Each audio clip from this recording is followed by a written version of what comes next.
পদ্মা টিমের কুইজের first question হচ্ছে, কোন দেশে মশা নেই? কোন দেশে মশা নেই?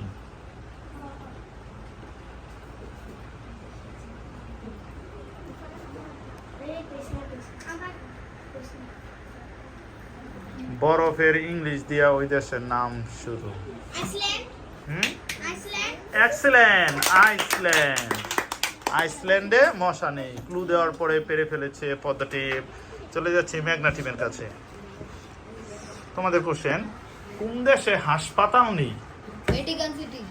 এক্সেলেন্ট, ভ্যাটিকান সিটিতে হাসপাতাল নেই। পরবর্তী প্রশ্ন পদ্মা টিমের জন্য। আমাদের যে কেন্দ্রীয় শহীদ মিনার, শহীদ মিনারের স্থপতি কে? হামিদুর রহমান। এক্সেলেন্ট, হামিদুর রহমান। কেন্দ্রীয় শহীদ মিনারের স্থপতি হচ্ছে কে? হামিদুর রহমান। তোমাদের প্রশ্ন, জাতীয় স্মৃতিসৌধর স্থপতি বা ডিজাইনার কে? জাতীয় স্মৃতিসৌধ। কামরুল হাসান। সরি, কামরুল হাসান হচ্ছে জাতীয় পতাকার ডিজাইনার। জাতীয় স্মৃতিসৌধের, জাতীয় স্মৃতিসৌধ।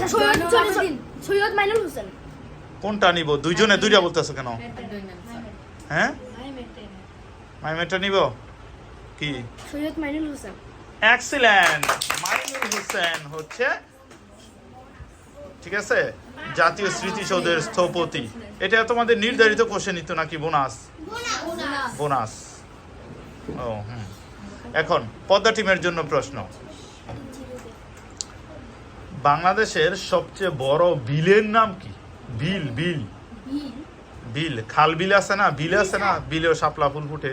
বাংলাদেশের সবচেয়ে বড় বিলের নাম কি? পদ্মা বিল। হয়ে গেছে, আর হবে না, ভুল। এক্সিলেন্ট, চলন বিল। বাংলাদেশের সবচেয়ে বড় বিলের নাম হচ্ছে চলন বিল। তোমাদের কোশ্চেন মেঘনা টিমের জন্য। মেঘনা টিমের কোশ্চেন হচ্ছে,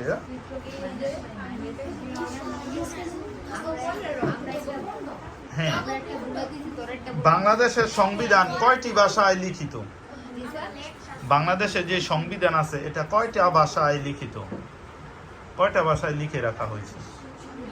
আমাদের সংবিধান কয়টি ভাষায় লিখিত? কয়টি ভাষায় আমাদের সংবিধানটা লিখিত?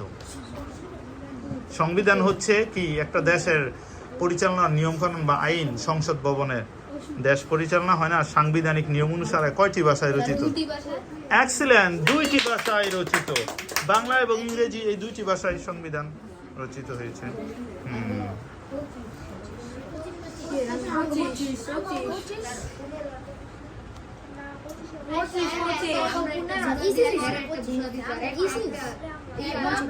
সেম সেম আছে এখন। এখন আবার এই যে নতুন করে শুরু হচ্ছে, এখন সেম সেম আছে উভয় টিম। পদ্মা টিমের জন্য প্রশ্ন, বলতে হবে বাংলাদেশের লোকশিল্প জাদুঘর কোথায় অবস্থিত? বাংলাদেশের লোকশিল্প জাদুঘর, এক্সিলেন্ট, নারায়ণগঞ্জের সোনারগাঁও অবস্থিত। বাংলাদেশের লোকশিল্প জাদুঘর নারায়ণগঞ্জের লোকশিল্প, নারায়ণগঞ্জের সোনারগাঁওয়ের লোকশিল্প জাদুঘর অবস্থিত। অশ্মি উত্তর দিয়ে ফেলেছে। এখন চলে যাচ্ছি আমরা মেঘনা টিমের কাছে। মেঘনা টিমের প্রশ্ন, বলতে হবে কোন সম্রাট বাংলার নাম দিয়েছিল জান্নাতাবাদ? মুঘল সম্রাট, বিভিন্ন ধরনের সম্রাট আছে না, মুঘল সম্রাট বাংলার নাম দিয়েছিল জান্নাতাবাদ।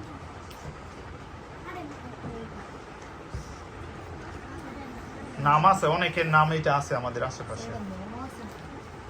কোন মুঘল সম্রাট বাংলার নাম দিয়েছিল জান্নাতাবাদ?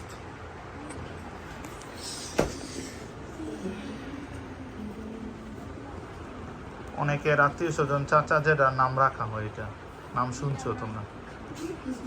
মুঘল সম্রাট, কোন মুঘল সম্রাট বাংলার নাম দিয়েছিল জান্নাতাবাদ? 4 অক্ষরের নাম, 4 অক্ষর।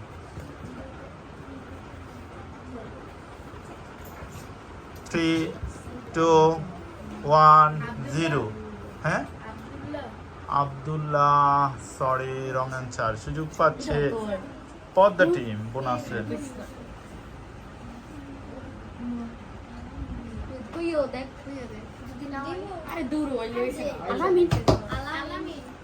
Sorry wrong answer. উত্তর হচ্ছে হুমায়ুন, সম্রাট হুমায়ুন।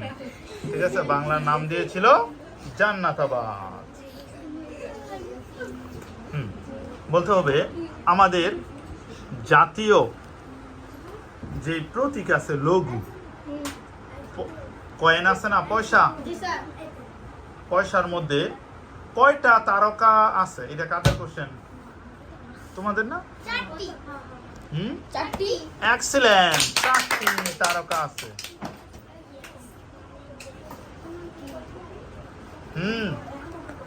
সব ওকে।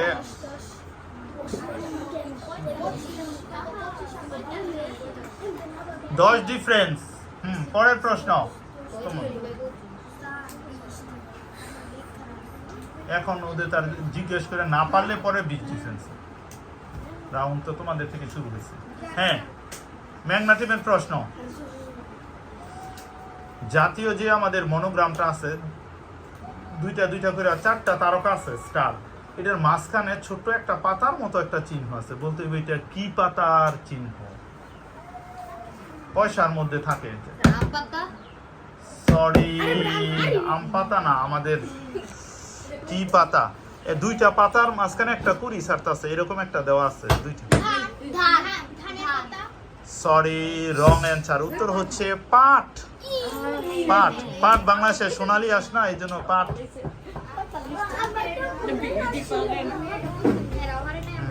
কেউ পারেনি।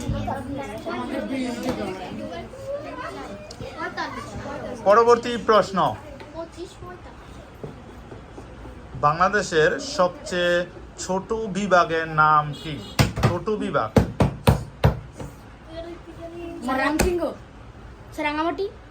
আমি বলছি ছোট বিভাগের নাম কি? কোনটা নিব? একজন এক একটা। এক্সিলেন্ট, ময়মনসিংহ। ম্যাগনাটিমের প্রশ্ন। বাংলাদেশের সবচেয়ে বড় বিভাগের নাম কি? চট্টগ্রাম। এক্সিলেন্ট, চট্টগ্রাম। বাংলাদেশের সবচেয়ে বড় বিভাগের নাম হচ্ছে চট্টগ্রাম। আবার চলে আসছি পদ্মা টিমের কাছে। পদ্মা টিমের প্রশ্ন।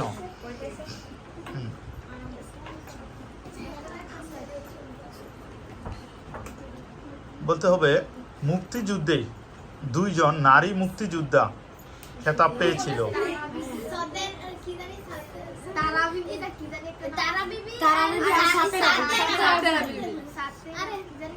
হয়ে গেছে। গুড। হ্যাঁ, তারামন বিবি আর সেতেরা বেগম। 2জন খেতাবপ্রাপ্ত নারী মুক্তিযোদ্ধার নাম হচ্ছে তারামন বিবি এবং সেতেরা বেগম। সেতেরা বিবি না, তারামন বিবি সেতেরা বেগম। তারামন বিবি সেতেরা বেগম। পদ্মা টিমে, মেঘনা টিমের প্রশ্ন। মুক্তিযুদ্ধের সময় বাংলাদেশকে কয়টি সেক্টরে ভাগ করা হয়েছে? 11টি। এক্সিলেন্ট, 11টি সেক্টরে ভাগ করা হয়েছে। মুক্তিযুদ্ধের সময় বাংলাদেশকে 11টি সেক্টরে ভাগ করা হয়েছিল। লাস্ট কোশ্চেন, এই রাউন্ডেরটাই লাস্ট হয়ে যাবে। পরবর্তী প্রশ্ন। আমি একটা রাজধানীর নাম বলবো, বলতে হবে এটা কোন দেশের রাজধানী? ব্যাংকক। কোন দেশের? এক্সিলেন্ট, থাইল্যান্ডের রাজধানী হচ্ছে ব্যাংকক। পরবর্তী প্রশ্ন মেঘনা টিমের জন্য। বলতে হবে কুয়ালালামপুর কোন দেশের রাজধানী? সিঙ্গাপুর। এক্সিলেন্ট।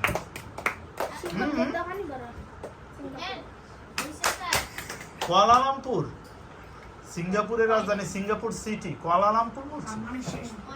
মালয়েশিয়া। এক্সিলেন্ট, মালয়েশিয়ার রাজধানী কুয়ালালামপুর। এই মধ্যে দিয়ে আমরা শেষ পর্যায়ে চলে এসেছি। দেখা যাচ্ছে মেঘনা টিমের স্কোর হচ্ছে কত? মেঘনা টিমের স্কোর বোর্ড বলছে 65 না 75। তাহলে মেঘনা টিম পেয়েছে 75 মার্কস, অপরজিট